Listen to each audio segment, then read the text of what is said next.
دیکھیں، عام عوام کو یہ کہا جا رہا ہے کہ اب اس ملک میں کوئی آزاد عدلیہ نہیں ہوگی۔ ان کے گھر اگر ٹوٹتے ہیں، ان کے بچے اغوا ہوتے ہیں، ان کی عزتوں پر حملہ ہوتا ہے، ان کو مارا پیٹا جاتا ہے تھانوں میں، تو ان کے لیے اب کوئی داد رسی نہیں ہے، ان کے لیے کوئی انصاف نہیں ہے۔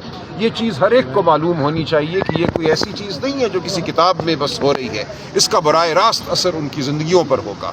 ایک عدلیہ کا جو نظام ہے اس ملک کا، اس کو پامال کیا جا رہا ہے۔ یہ کہا جا رہا ہے کہ وزیر اعظم اپنی جیب سے نام نکال کر ایک آئینی عدالت بنائیں گے، اس آئینی عدالت کا چیف جسٹس وہ مقرر کریں گے، باقی جو جج ہیں وہ بھی وہ مقرر کریں گے۔ تو آپ سوچ سکتے ہیں کہ کن لوگوں کو مقرر کیا جائے گا۔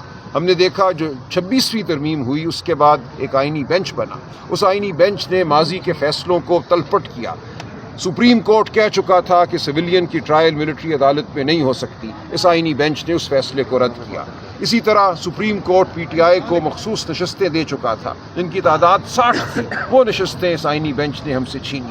اب جو یہ عدالت بنانے جا رہے ہیں، اس سے مزید یہ اسی قسم کے کام لیں گے جن کا براہ راست اثر پاکستان کی جمہوریت پر ہوگا، براہ راست اثر انسانی حقوق پر ہوگا۔ یہ ایک انتہائی خوفناک لمحہ ہے ہماری تاریخ کا۔